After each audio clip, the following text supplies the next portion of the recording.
It was early morning. Francisca was riding along a picturesque country road on her favorite red bicycle, which her father had given her for her 13th birthday.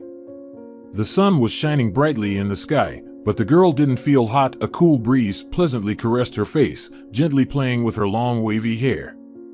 Francisca felt lighter and more carefree than ever. All paths were open before her. She stopped by the side of the road, leaned her bicycle against a tree, and took out a blanket, a bundle of sandwiches, and a thermos of cocoa from the basket.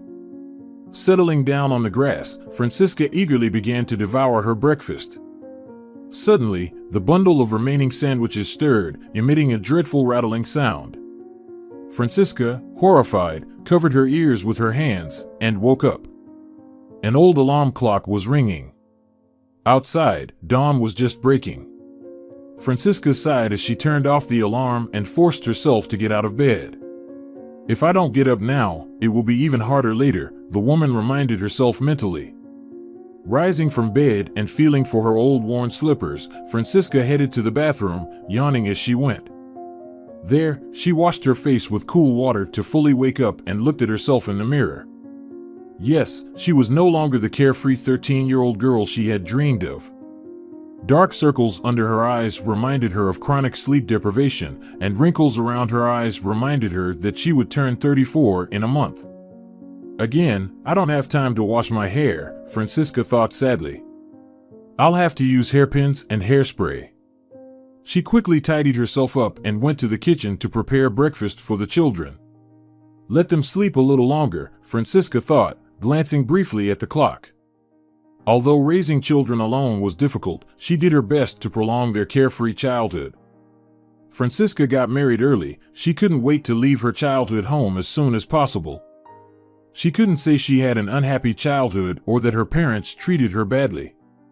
It's just that's what all her older sisters did, and Francisca didn't want to be left behind.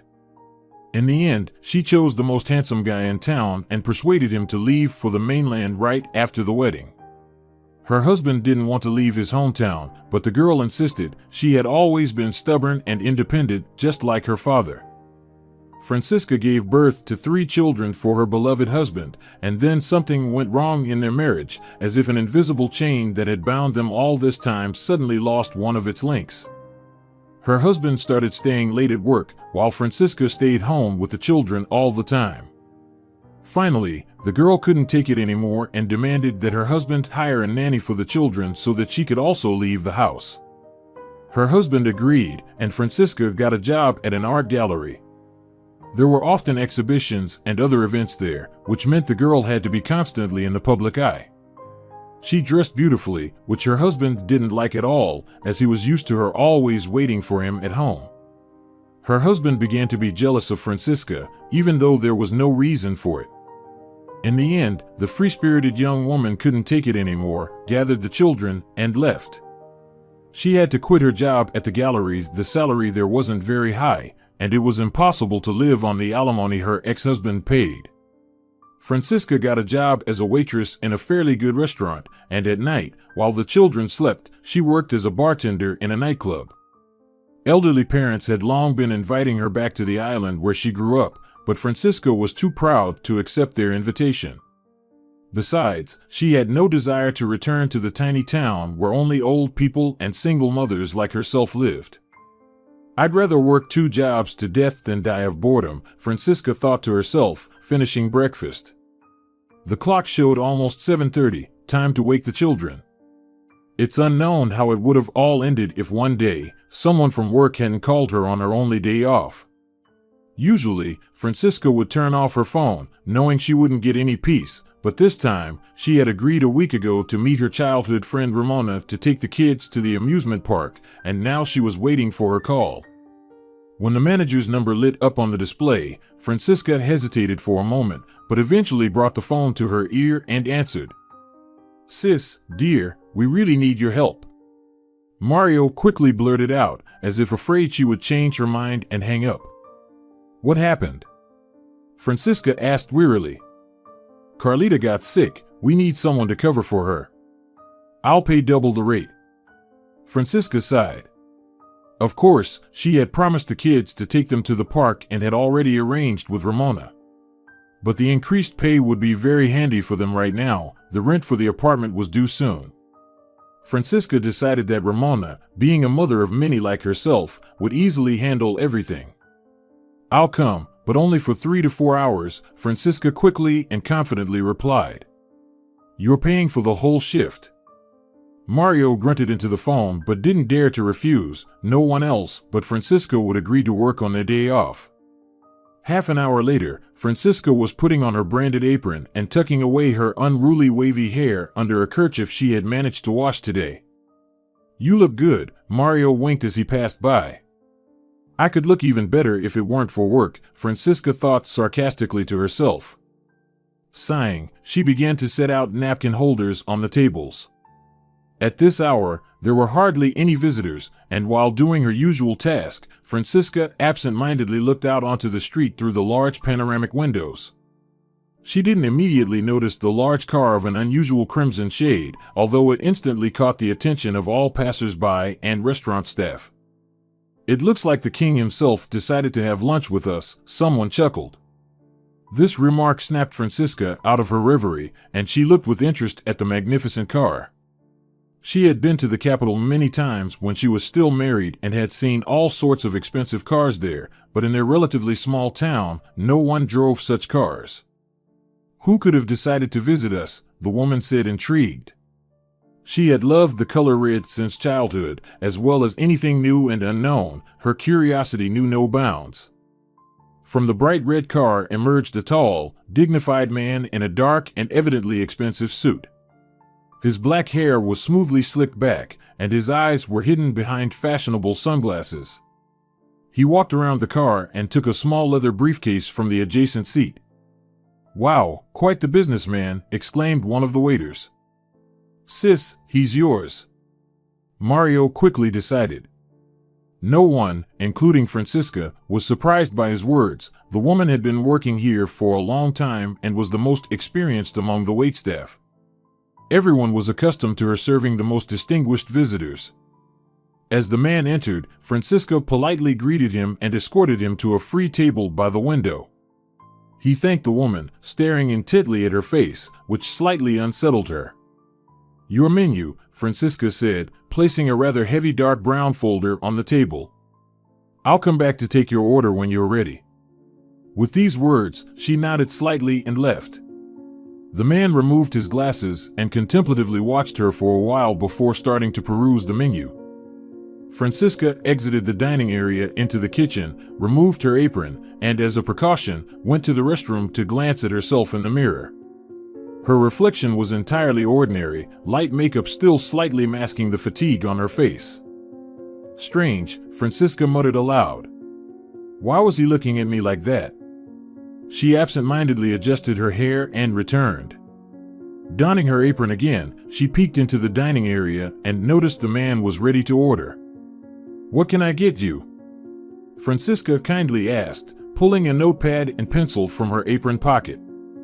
Once again, the man cast a long, scrutinizing gaze at her, making her feel somewhat uncomfortable.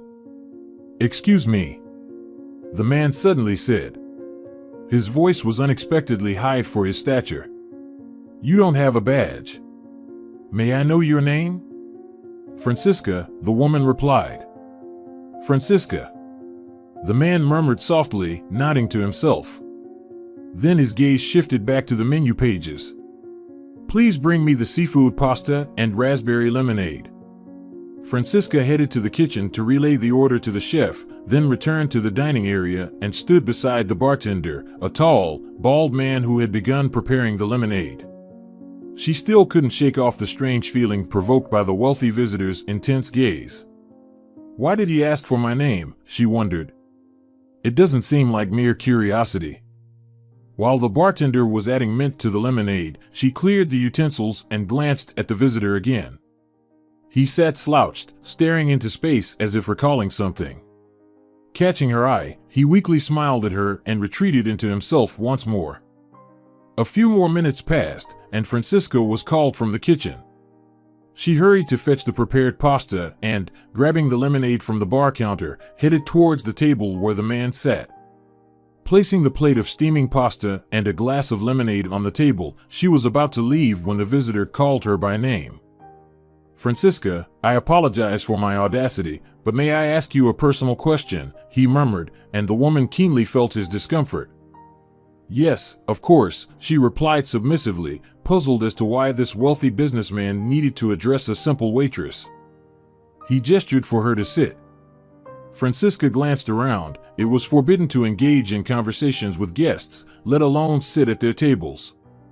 However, the situation was unusual. Francisca understood that this man wasn't about to flirt with her, so she cautiously sat at the edge of the chair opposite him. The man looked into her eyes again and then asked, "Francisca, may I know where you spent your childhood?" What a strange question. Francisca expected anything but this. "On one of the islands southeast of the mainland," she answered, unable to contain her curiosity. "But why do you ask?" The businessman weakly smiled in response and nervously adjusted his perfectly tied tie. "Well, I grew up there too." "You don't recognize me, sis?" Francisca was so stunned that she couldn't immediately find words to respond. For several minutes, she sat with her mouth open, skeptically staring at the wealthy visitor. Did he decide to joke with her? She was absolutely sure she had never seen him before. None of her childhood friends could jump so high. "No. I don't remember you," she finally murmured softly. The man turned, noticing they were being watched. "This isn't the best place for a conversation," he quickly whispered. "Here's my card. Call me when you're free." With these words, he took out a black cardboard rectangle with gold-embossed letters from his breast pocket and placed it on the table next to Francisca. Nodding, the woman took the card and tucked it into the apron pocket. Then she rose from the table and walked back to the bar counter. The bartender raised his eyebrows in surprise, then playfully winked, but Francisca just shrugged in response. "He was asking if he could rent the hall for a banquet," she calmly explained. The bartender chuckled in response. "A guy like him could buy our restaurant with all its trimmings, let alone rent a hall," he grumbled, pulling out a clean napkin from the drawer. "If I were him, I'd choose something more decent." "Yeah, but you're not him," Francisca laughed good-naturedly, and the bartenders chuckled along with her. However, the woman still couldn't get over the conversation with the visitor. She felt for the business card in her pocket, wanting to reassure herself that it wasn't all in her imagination. Francisca wouldn't be surprised by hallucinations, as she had slept very little and had been working tirelessly for a long time without a break. The business card was there. She really wanted to pull it out of her pocket to read the man's name, but she didn't dare. "I'll wait until he leaves," Francisca thought to herself. Finally, the man finished his meal and asked for the bill. After paying, he took his briefcase, nodded at Francisca, and left the room. Moments later, his car pulled out of the parking lot and disappeared around the corner. Francisca picked up the tray and approached the table where the strange stranger had been sitting. She started clearing the dishes and found a note under an empty glass, along with a stack of banknotes. "Waiting for a call" was written on a simple sheet of paper. Francisca glanced at the money. It was a decent stack. She quickly glanced around and, seeing that no one was watching her, tucked the banknotes into the pocket of her apron, where the man's business card already lay. Then, with habitual movements, she collected the dishes on the tray and headed to the kitchen. "What a strange day," Mario said as she passed by. "No kidding," Francisca nodded. "I'm off home." "Already?" the manager exclaimed. "It's time to pick up the kids from the park," the woman said and went to change in the staff room. There, alone, she pulled out the stack of banknotes from her pocket. Counting the money, Francisca nearly fainted. The businessman had left her $1,000 in tips. It was unheard of. "Who are you?" Francisca muttered, taking out the business card from her pocket. "Benito Morales," read the golden letters. Unable to believe her eyes, Francisca sat down on a chair against the wall, never taking her eyes off the business card. "But this just can't be," she exclaimed aloud. She closed her eyes, and memories took her back many, many years. When Francisca turned 13, her father gave her a brand new red bicycle. No one else in their tiny town, nestled along the rocky shore, had such a bike. With the sea on one side and a dormant volcano on the other, that was the world of young Francisca. Their town was the only settlement on the island. Once, people had also lived right under the volcano, but now only semi-destroyed buildings covered in volcanic dust remained there. Francisca and the other kids sometimes rode their bikes there for excavations, as they called it. They climbed abandoned buildings, explored long-abandoned houses in search of forgotten or lost items.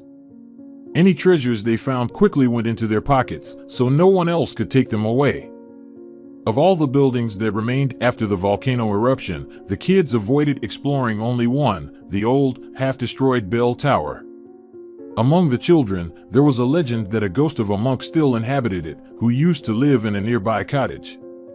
One of the older kids swore that once, exactly at midnight, he heard the bells ringing, but it was more than unlikely. None of the children dared to stay overnight in the empty abandoned town. When Francisca first appeared on the street with her red bicycle, she caused a sensation. The girl sat on the leather seat like a queen, and the kids surrounded her, examining the novelty and exclaiming in admiration. "So, are we going to the volcano?" she briskly asked as soon as the excitement subsided a bit. "Hold on, sis," said Raoul, the eldest of the boys. "We have another matter to attend to here." Francisca impatiently shrugged her shoulders. "What could there possibly be to do here?" she said in a disgruntled tone. "Just boredom." Raoul grinned, revealing a row of uneven teeth. "These are manly matters. We need to teach someone a lesson." Francisca raised her eyebrows in surprise. "You mean Morales?" Raoul clenched his fists and nodded in response. "He needs to get what's coming to him," the boy muttered through his teeth. No one was unaware of the notorious incident. 12-year-old introvert and botany enthusiast Benito Morales had hit the toughest guy in school on the head with a book. Raoul couldn't let such an act go unpunished. Francisca squinted as she watched the boy rubbing his fist. "Oh, come on, Raoul. It's ridiculous." "So what? He hit him with a book. He's not capable of more. Forget about it and let's go. I want to test my bike. It has gear shifts." But Raoul stood his ground. "No, I said Benito will be punished. Nobody dares to lay a hand on me." "You provoked him yourself," Francisca retorted. She had seen the boys picking on the small, slender Benito several times. He couldn't boast strength or a sharp tongue. He was very quiet and usually sat somewhere in the corner with a book. Once, passing by Benito in the cafeteria, Francisca glanced over his shoulder. He was reading a book about insects and was carefully examining the structure of a bee at that moment. The girl shrugged. Such things had never interested her. Another time, she and her friend Camila noticed Benito collecting butterfly wings on the school's pathway. He had a matchbox in his hands where he stored his treasures. Then Raoul and his friends approached him, and Francisca saw how roughly the boy snatched the box from the bewildered Benito's hands.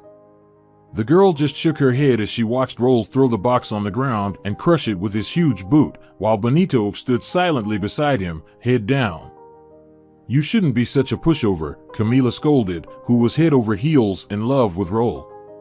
But Francisca was thinking about something else. Her older sister was getting married, and today she was supposed to go with her to choose a wedding dress. She knew that after the wedding, the newlyweds would leave for the mainland, and she dreamed that one day she would do the same. Life on the island seemed unbearably slow to the girl. Grow up and get married soon, thought Francisca. At that time, she believed that marriage was the only way to leave the dull town behind. It never occurred to her that she could go to university and study elsewhere. "But at least he never complains," Camila added thoughtfully, bringing Francisca back to reality. "Oh, you're talking about Benito," the girl realized. "Yes, you're right. Even I would have told everything to my father by now if I were him." Francisca's father cherished her soul and always wanted the best for her.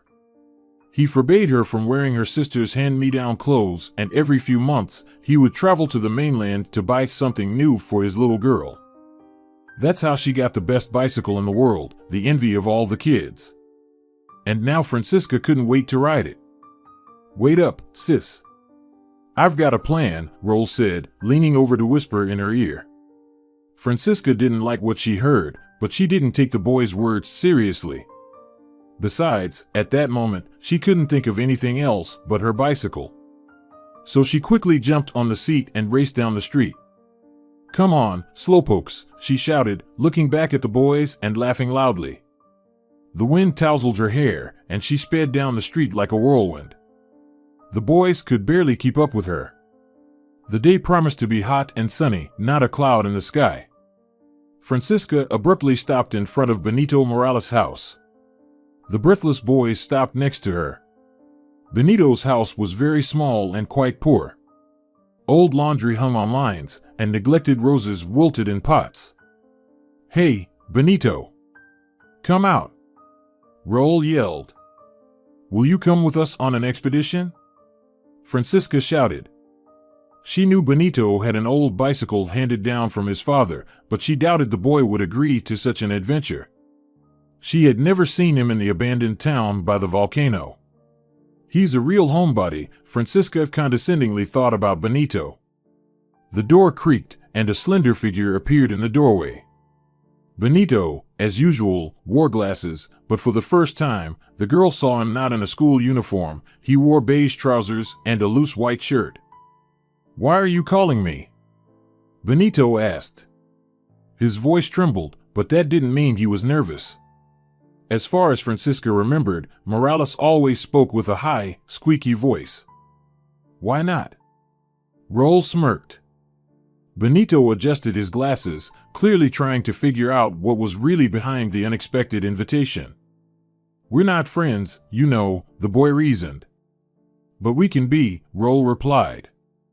"Really?" Benito was surprised. Francisca began to be annoyed by this pointless conversation. She wanted to ride, to fly, to rush at full speed. She clenched her teeth fiercely and crossed her arms over her chest, showing with all her demeanor that it was time to wrap things up. "Of course," meanwhile, Roll said, his voice sounding overly sweet. Francisca even cringed at the blatant insincerity. "But I'm not like you," Benito admitted frankly. Roll rang the bell on the handlebars and clicked his tongue. "You used to not be like us," he said, stretching out the words like taffy. "But yesterday you hit me, and I realized that you're actually brave and bold. So now I offer you friendship. So, are you coming with us?" And Roll smiled at the bewildered Morales with the friendliest smile he could muster. Benito adjusted his glasses again, tousled his hair. It was evident that he was completely confused and didn't know what to think. "My bike. It's quite old," the boy finally spoke. "If you want, we can go get my older brother's bike," Roll replied. "He'd be happy to lend it to you." Benito didn't expect this at all. He had never been invited anywhere before, and he was completely unaccustomed to such caring attention. He didn't even spare his brother's bike. What a snake, Francisca thought to herself, feeling her patience wearing thin. "Come on, agree already, or we're leaving," she impatiently exclaimed. Benito shifted his gaze from Roll to the girl and unexpectedly nodded. "Okay, I'll just let my mom know," he quickly said and disappeared behind the door. Roll chuckled. "Hey, did you guys hear that? He's just going to let his mom know. How cute." The other kids laughed too. Only Francisca, biting her lip, remained silent. Firstly, she didn't think Benito would agree. Secondly, she just couldn't stand being in the city any longer. The road to the volcano always captivated her, allowing her to feel the long-awaited freedom. Then it seemed to her that all paths were open before her. Benito appeared at the doorstep again. This time, he had a bulky canvas bag in his hands. "Hey, just don't bring books with you." Roll laughed, followed by the rest of the kids. "In the bag, there are sandwiches and juice," Benito explained. "Mom thought we might get hungry on the way." "Very thoughtful of her," said Francisca. "Well, can we finally set off now?" With these words, she hopped onto the bike seat first and pedaled fiercely. The other kids followed suit. Raul and Benito rode on the luggage rack at the back. "I bet you survive on just sandwiches alone," the guy muttered, pushing hard on the pedals. "Sorry," Benito said, trying to take up as little space as possible. They stopped at Raul's house, and the boy went to fetch his brother's bike. "Did you even ask him for permission?" Francisca sarcastically inquired. "My brother is on the mainland right now, working, so he probably won't need the bike anytime soon," Raul retorted, and the girl felt envy creeping into her heart. She would give anything to be somewhere far away from home right now, away from these dim-witted boys she had to deal with. They set course for the volcano, and of course, Francisca led the procession. No one could not only surpass her, but even keep up with her speedy bicycle. The girl felt the power and independence, something she had long sought. The wind fiercely tousled her hair, the sky suddenly clouded over, but Francisca paid no attention. She sped along the dusty road, not even bothering to avoid the small rocks, feeling as if wings were spreading behind her back. The boys followed her in a pack, and Benito on Raul's bike fell further behind. He wasn't used to physical activity, and the road to the volcano was unfamiliar to him. Raul kept stopping and waiting for the clumsy racer. Of course, he was worried not about Morales, but about his brother's bike. Finally, the kids reached the ruined city. The clouds had completely taken over the sky. It seemed that rain was about to start. Not the best weather for excavations, Raul muttered gloomily. But Francisca didn't care. She got what she wanted. She outdid all the boys and was the first to reach the city. The search for treasures absolutely did not interest her. But Benito was glowing with surprise and delight. He had never been to a city near a volcano before, and now his exploratory mind thirsted for new experiences. The kids lazily scattered in different directions. Francisca climbed onto a partly destroyed wall, leaning her bike against it, and now sat there, swinging her leg and thinking to herself. Raul followed Benito relentlessly, who was eagerly studying the surroundings, examining every speck of dust and crack in the stone. Raul quickly grew tired of this, and looking at the gloomy sky, he decided it was time to put his plan into action. "Hey, Morales," he called out to the boy. Morales looked up at him thoughtfully. "Did you know that there's an old bell tower further on? Apparently, pigeons live there. They're all white, not a single spot, I swear to you." "Seriously?" Benito asked, his eyes lighting up with joy and amazement. "Let's go see." "Of course," nodded Raul. "I'll call everyone now." Turning around, he let out a piercing whistle. "Hey, over here. Let's go to the bell tower," he shouted, and his voice echoed anxiously in the empty abandoned houses. Francisca snapped out of her daydreams and looked at Raul with concern. Was he really going to do what he whispered in her ear before they left?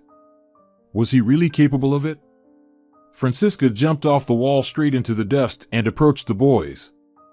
"Let's have a snack first," she suggested briskly. "We've been waiting for Morales for so long for a reason." The boys nodded in agreement. Only Raul grimaced in dissatisfaction, but he didn't argue with the girl. Benito brought a bag of sandwiches and juice, and they began to enjoy them. "Your mom cooks pretty well," one of the guys approved. "You haven't tried her pancakes yet," Benito innocently replied. Raul smirked at him from the corner of his eye. Francisca could feel his mood. Raul was clearly set on revenge. A roll of thunder echoed from somewhere near the volcano. "I hope there won't be an eruption now," Benito joked with his mouth full. No one laughed. Finally, they finished their sandwiches, and Raul led Morales to the bell tower. The others followed suit, with Francisca now trailing behind. She felt her stomach tighten. Such spasms usually occurred when she was very nervous.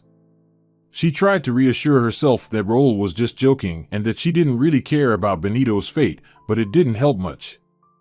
Suddenly, Raul began to tell a terrifying story about the ghost of a hermit monk inhabiting the bell tower, and because the weather had worsened, his words sounded more ominous than ever. A large raindrop suddenly fell on Francisca's forehead. Raul, we should head back, she said anxiously, but it seemed impossible to stop him. Just showing Benito the white doves, and we'll go, Raul replied, and this seemingly innocent remark triggered another spasm in the girl's stomach. However, Morales himself seemed oblivious. He was too impressed by everything around him. The bell tower loomed in the distance against the darkening sky. Its elongated silhouette inspired dreadful fear in Francisca. As they approached, Raul impatiently nudged Benito towards the tall door, miraculously almost untouched. You go first, he said, and unsuspecting Morales pulled the door towards himself. It creaked open, and the boy peered inside. The room smelled of stale dust and something ancient and unfathomable. Raul sneezed. It's dark in there, Benito muttered, shuddering. Take this, Raul replied, handing him his flashlight. The boy hesitantly took the flashlight, still unsure whether he should enter. Come on, hurry up, Raul couldn't wait and roughly pushed Benito in the shoulder. Don't be a coward. Benito darted inside. In the same second, Raul slammed the door shut and leaned against it. Guys, hurry, get the rocks, he exclaimed. Benito tried to open the door from the inside, and when he failed, he banged on it with all his might. Open up, I want to get out. Francisca heard his muffled voice. But the guys were busy hauling rocks to barricade the door. With his arms crossed over his chest, Raul watched the process with satisfaction. Hey, Raul, are you serious? Overcoming another spasm, Francisca lunged at him. Are you really going to leave him here all night? Let him get acquainted with the monk. Raul chuckled. I think they'll find common ground. The other boys supported him with a hearty laugh. Do they even have brains of their own? The girl thought irritably. She grabbed Raul by the sleeve. You can't do this, protested Francisca. Who said so? Raul frowned, pulling his arm away. But hitting me with a book on the head is okay? The kids continued to haul rocks. Soon, a whole wall of cobblestones grew in front of the door. Benito's muffled cries and pleas never ceased for a moment. The sky became completely dim. It was time to head back. But how could she leave Morales here? Raul, we're done here, said one of the boys, dusting off his hands. Great, Raul muttered. Now let's get out of here. He moved to leave, but Francisca blocked his path. You're not leaving him here. Enough with the parrot act. He's learned his lesson. Raul challenged her with a gaze. And who's going to stop me from leaving? You? He retorted, his face contorted with anger. Even me. Francisca replied fearlessly, glaring at Raul. She never feared anyone. You're just a girl, he said dismissively, then spat on the ground, roughly pushing the girl aside and walking towards where the bicycles were left. Biting her lip in frustration, Francisca rubbed her shoulder. Are you coming? The boy asked without turning around. Not with you, the girl snapped. Suit yourself, Raul replied indifferently. When the boys were out of sight, Francisca cursed. What a misfortune to get involved with these idiots, she exclaimed in frustration, scanning the stone wall. Benito had stopped knocking, and now it was quiet behind the door. Francisca looked up at the rapidly darkening sky. Another drop fell on her nose. Maybe forget it, she thought, sniffing. It's not worth driving in the dark. My own skin is more important. Making such a sensible decision, she turned to leave when suddenly she heard Benito crying again. Francisca stopped and looked at the pile of cobblestones once more. Yeah, these jackals did a great job, she remarked sarcastically and, sighing, approached closer. The sobs could still be heard from behind the door. Hey, Benito, stop crying, Francisca shouted, grabbing the top stone. I'll get you out now. However, saying it was easier than doing it. For the entire following hour, Francisca struggled immensely to sort through and move the cobblestones aside. Shifting the rocks was tough, but the girl was accustomed to hardships. No one ever raised her like a princess. As it grew completely dark, Francisca began to feel for the stones. Benito fell silent, and the girl grew anxious. Had he lost consciousness from fear? Or perhaps, had he seen a ghostly monk? "Hey, Morales, are you alive in there?" Francisca called out, shivering. "Alive," the boy responded with lifeless echo. "Do you see the monk?" "Not yet." Francisca exhaled and reached for the next stone. To make the pitch darkness less frightening, she softly hummed a silly popular song she had heard on the radio that morning. Finally, the girl moved the last stone and grabbed the handle to open the door.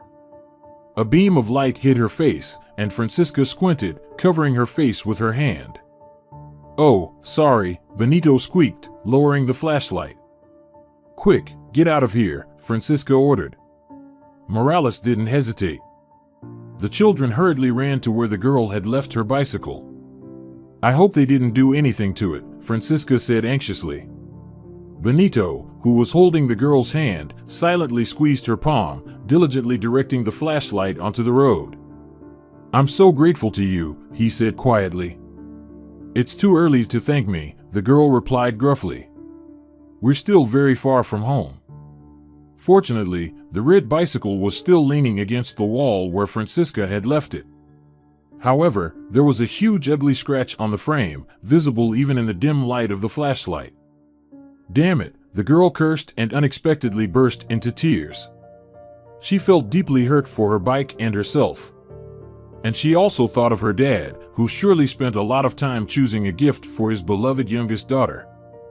Benito carefully inspected the scratch. "They did it with a sharp stone," he said. "I'm so sorry." Francisca sniffled a few more times, then wiped away her tears. "You'll sit on the luggage rack, and I'll ride you," she announced in a businesslike tone. But Benito shook his head. He didn't agree with this plan. "You're a girl," he argued. "Let me ride you."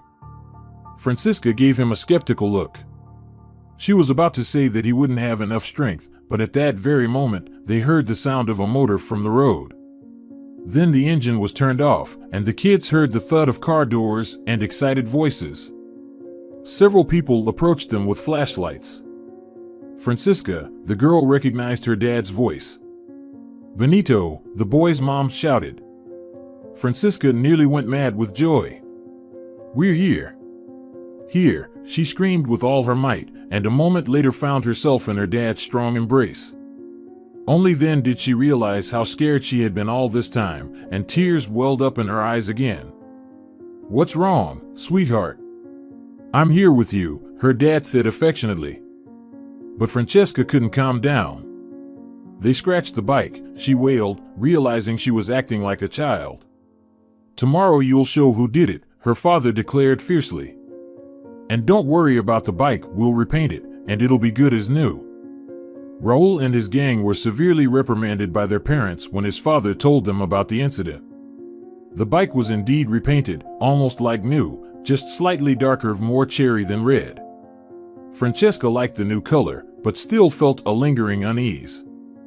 She never spoke to Raul again, nor even greeted him. 3 years later, he finished school and left the island, and 5 years later, Francesca herself finally left. The new life left her no place, nor time for reminiscence, and Benito Morales, along with the story of the abandoned bell tower, seemed to have been permanently erased from her memory. And now, the boy Francesca had saved over 10 years ago appeared again in her life's path. And how he had changed. The woman couldn't believe it for a long time. As promised, she dialed his number as soon as she left the restaurant. "Francesca, my dear, how glad I am to hear from you again. Thank you for calling." They arranged to meet in the park. While the restless children played on the playground, the adults sat on a bench, drinking coffee and reminiscing about childhood.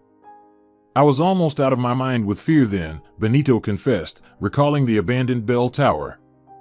"I'm so grateful to you for not abandoning me." "Oh yes," Francesca laughed. "Those cobblestones haunted me for a long time after." "And for me, it was the ghost of the hermit monk," Benito confessed. They fell silent for a moment. "You have wonderful kids," Morales said, sighing. "And I never got married."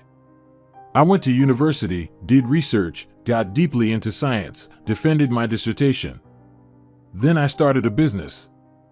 And, as I see, succeeded, Francesca smiled. Benito only nodded modestly. Money gives the freedom I need to do what I love, he said. True, Francesca agreed. Mostly, I'm into investments now. Traveling the world, learning new things. It's all I love.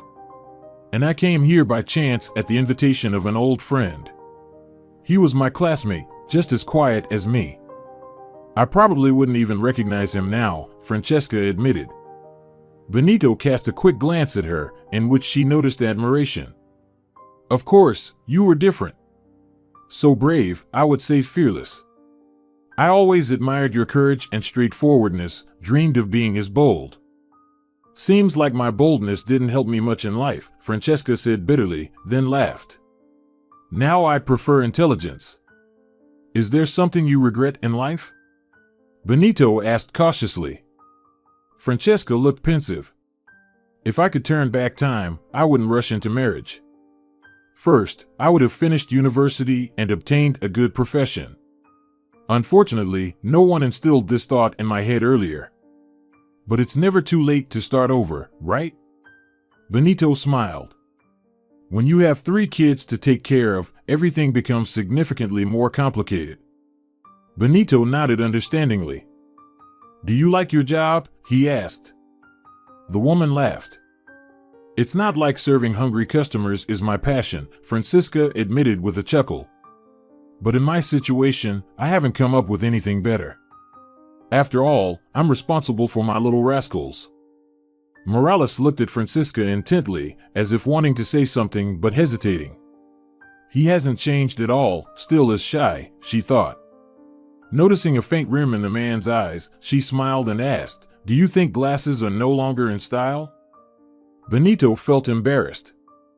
I always wear glasses at home, he confessed. Good old Benito, Francisca warmly laughed. The kids ran up and began clamoring about how hungry they were. Sorry, Benito, we have to go, the woman said, rising from the bench. It was nice seeing you again. And, thank you for the money. It will be very helpful. With these words, Francisca wanted to leave, but Benito held her hand. Listen, he said, looking at her eyes with embarrassment. Once you helped me. Now I want to do something for you, Francisca. Surprised, the woman didn't know what to say. Benito also stood up from the bench, still holding Francisca's hand. The kids impatiently pulled at her skirt, but she paid no attention, feeling the significance of the moment. I want to help you with your job, Morales said firmly. I'm sure you deserve a better life. Let me do this for you. Francisca felt tears welling up in her eyes. She had become so accustomed to taking care of others that she had completely forgotten what it was like when someone showed interest in her life. When she mattered to someone. Oh, Benito, that's really not necessary, she stammered, feeling flustered. But I feel it's what you need right now. Not just need, but it's necessary. I see the tiredness in your eyes. It shouldn't be like this. I want to see you as the old Francisca again, radiant and full of energy. Francisca never thought something like this could happen to her in reality. I'm so grateful to you, Benito, she said, touched. For your words and your offer. But you know I don't have a good education. What else have you been doing? Benito asked inquisitively. Francisca gazed thoughtfully into the distance. Memories of her previous life vividly flashed in her mind. She rarely allowed them to do so, but now she couldn't contain them. I used to work in an art gallery. I organized meetings with masters, came up with and implemented various ideas, and had many conversations with interesting people. Morales listened to her very attentively. You know, Francisca, I actually need someone like you. I'm planning to give a series of performances around the world, and I'm looking for an assistant who could negotiate with various cultural spaces and business centers. You know I'm too shy to handle these matters on my own. And he smiled at her with his shy smile. Francisca nodded, her heart overflowing with joy. "Mom, when are we going to eat?" impatiently shouted her younger son. A shadow crossed Francisca's face. "And what about my children? I can't leave them for long." "It won't be for long. A couple of days for each trip will be more than enough. I'll pay for a nanny separately." Overwhelmed with emotions, Francisca couldn't help but hug Morales. "I'm so happy." "Thank you, Benito." He nodded in response, his eyes gleaming with boyish excitement. "Now go, or your hungry kids will demolish the entire park," Benito said, and they both laughed. Dear viewers, if you enjoyed the story, please support the video by liking it and leaving a comment. Thank you very much.